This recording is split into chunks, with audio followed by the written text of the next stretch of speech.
দেখো আমাদের এই ডেইলি ব্যস্ততম লাইফস্টাইলের মধ্যেও যদি আমাদের শান্তি আর কামনেস খুঁজতে হয় তবে অবশ্যই আমাদেরকে ইয়োগা এবং মেডিটেশনের দিকে অবশ্যই মন দিতে হবে। তাই সকাল সকাল আমি ঘুম থেকে উঠে মেডিটেশনটা কমপ্লিট করে নিলাম। Good morning everyone, welcome to our brand new blog. সকালবেলা ইয়োগা করা ডান, এই আজকেই লাস্ট মাঠে, এরপর থেকে আর আসা হবে না বিকজ কাল থেকে আবার ইনস্টিটিউট স্টার্ট হয়ে যাচ্ছে। বাড়ি যাই, আর আজকে একটু হেয়ার কাট করাতে হবে। চুলের অবস্থা দেখতে পাচ্ছ তো, ভীষণই খারাপ।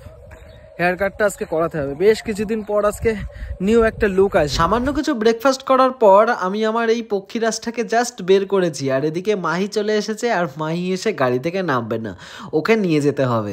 তো কোনো রকমে বুঝিয়ে ওকে রেখে জাস্ট গাড়িটা স্টার্ট দিচ্ছিলাম, আর এখানে ব্যাটারিটা ডাউন হয়ে গেছে। শীতকালে খুব বেশি একটা গাড়ি চালানো হয়নি, ওই জন্য কি হয়েছে ব্যাটারিটা একদমই ডাউন হয়ে গেছে। তাই চুল কাটার পর একটু গ্যারাজ এসেছিলাম, তো গ্যারাজ থেকে গাড়িটা একদম ঠিকঠাক করে দিলাম। ফাইনালি আমার চুল কাটানো ডান, কিন্তু এটা না, জাস্ট তোমাদেরকে ট্রানজ্যাকশন ভিডিওটা দেখাচ্ছি। এটা হচ্ছে আগের লুক আর এটা হচ্ছে নিউ লুক। তো লুকটা কেমন লাগছে অবশ্যই কিন্তু আমাকে জানিও, আর অবশ্যই ইনস্টাগ্রামে দেখো, ইনস্টাগ্রামে দারুণ একটি ছবি পোস্ট করেছি। দেখো হিউম্যান সাইকোলজি কাকে বলে, চুল দাড়ি কাটার পর কিন্তু একটা ফ্রেশ লাগে আর মনটাও কিন্তু খুব ভালো লাগে।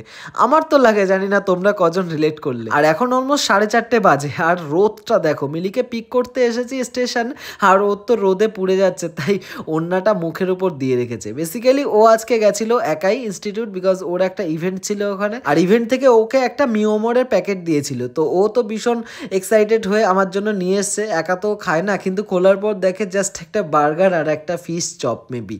তো এটা দিয়েছে, ও বলছে আমি তো ভাবলাম কত কিছু দিয়েছে, বাট ও ভীষণ ডিসঅ্যাপয়েন্টেড হয়ে গেছে, বিকজ প্যাকেটটা যতটা বড় ছিল ভেতরে তেমন কিছু ছিল না। যাই হোক, হোয়াট এভার, সেটা হতেই পারে। আর হ্যাঁ, যারা যারা এই পর্যন্ত ভিডিওটা দেখেছো তোমাদের জন্য বলছি, আমাদের শর্ট চ্যানেলে কিন্তু 1.5 লক্ষ সাবস্ক্রাইবার কমপ্লিট হয়ে গেছে, কিন্তু আমার ব্লগ চ্যানেলে জাস্ট 250টা সাবস্ক্রাইবার হয়েছে। কেন এরকম কেন? তোমরা তো প্রচুর লোকে ভিডিওটা দেখো, কিন্তু সাবস্ক্রাইব কেন করো না? প্লিজ সাবস্ক্রাইবটা করে দাও বন্ধুরা।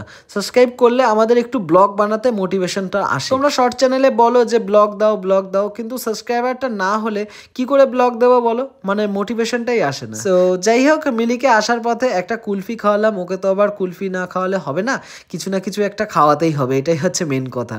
আর এদিকে বিয়ে বাড়ি এসেছি, জাস্ট কিডিং গাইজ। এখানে একটু ওষুধ নিতে এসেছিলাম অ্যাপেলো ফার্মেসিতে, পাশে একটা বিয়ে হচ্ছিল, মানে ওই রাস্তাতেই আর কি। অ্যাপেলোতে সব মেডিসিনগুলো পেলাম না, তার জন্য পাশের একটি দোকান থেকে এই মেডিসিনগুলো নিতে হলো। যাই হোক, এই ভয়েস ওভার ব্লগটি তোমাদের কেমন লাগলো কমেন্ট করে জানিও, আর যেটা বললাম চ্যানেলটিকে সাবস্ক্রাইব করে দাও, 1000 সাবস্ক্রাইবার অ্যাটলিস্ট করে দাও। Thank you for watching guys.